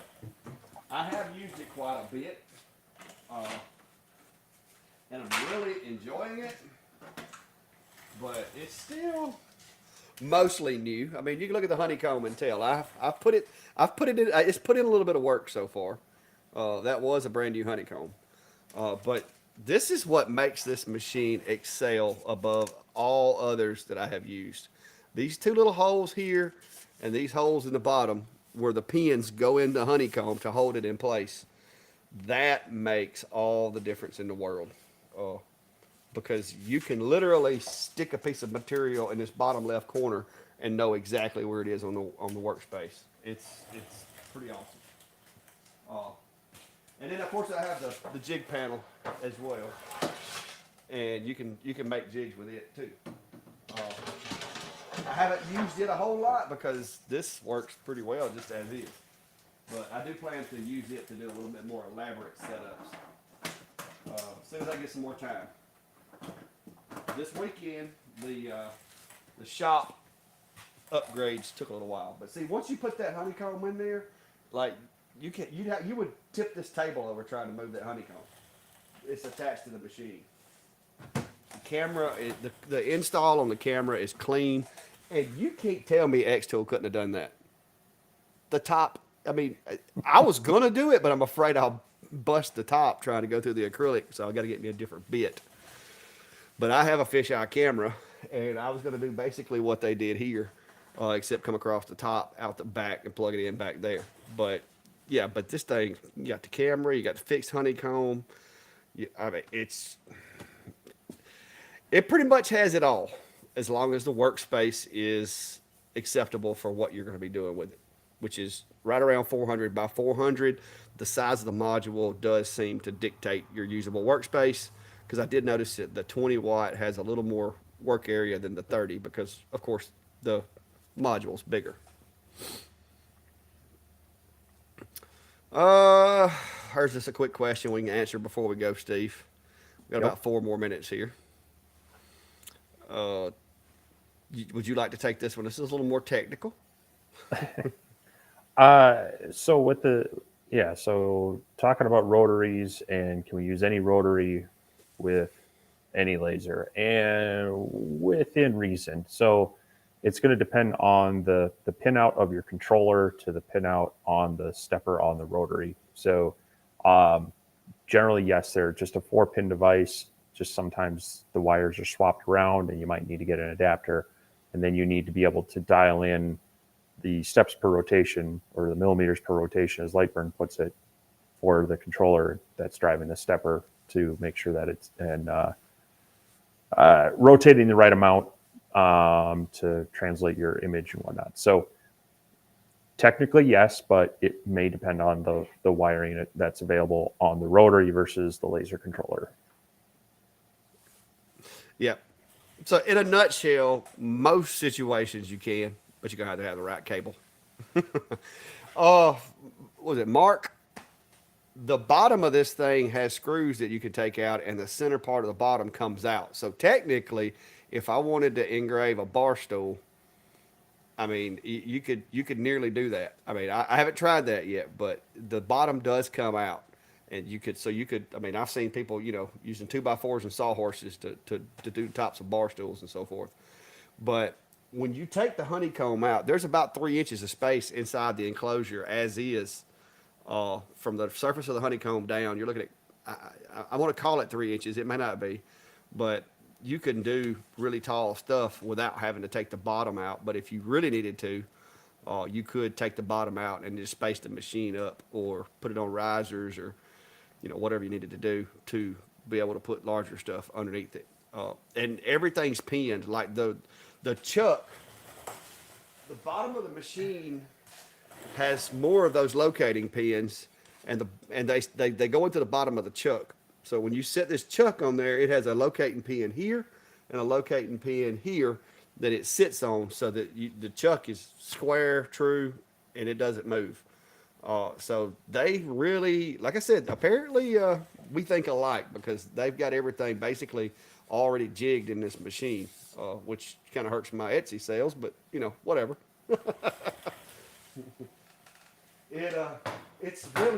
It's really set up nice, and like I said, hopefully all that'll be in my video. Steve will make fun of me because there's so many things that I want to mention about this machine. It's probably going to be another one of those, what'd you call it, a mini series? Made for TV special. Well, Yeah, Dateline. docu-series, yeah. But Yeah, there's a and lot of watching those things. Netflix specials, it goes, 3 episodes deep. Yeah, well, there's just a lot to mention about this machine. I'm gonna try to go through it as fast as I can, and I'm probably gonna miss some stuff, but I think I know what most people look for in a machine, and I think I can hit the hot spots really quick. So we're gonna try to do that. But but yeah, it's a monster so far. I love it. Uh, like I said, can't find anything bad to say about it so far. Episode 38. Oh, you better be glad my sounds ain't working. I don't guess they're working, are they? No. So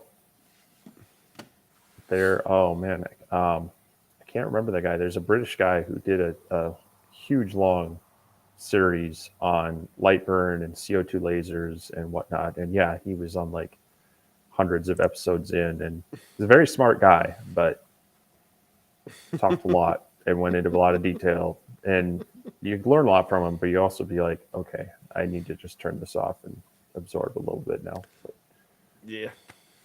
All right, guys. Well, it's 9:01, so we're running late. We're on overtime now, so we'll have to call it a night for today. But I appreciate y'all. Like I said, stay tuned for more on the Rolly. I will try to get that video out sometime this week. I just wanted to do some more testing and make sure I understood how everything worked. Like I said, I've been reading the book, making sure there's no extra hidden features that I'm not aware of. But so far, so good with it. And like I said, more to come. Steve, to you, fella. yeah, no, thanks everyone for coming by this week. Great back and forth with Clack and answering questions. So, like you said earlier, hit us up on Facebook in that group. Hit our socials and such. Good way to connect with us. And I know both of us will be working on some projects and some equipment this week, so will be some videos coming out, I'm sure. Otherwise, we'll see you again the same time next week. Yes, sir. Y'all have a good one and be safe.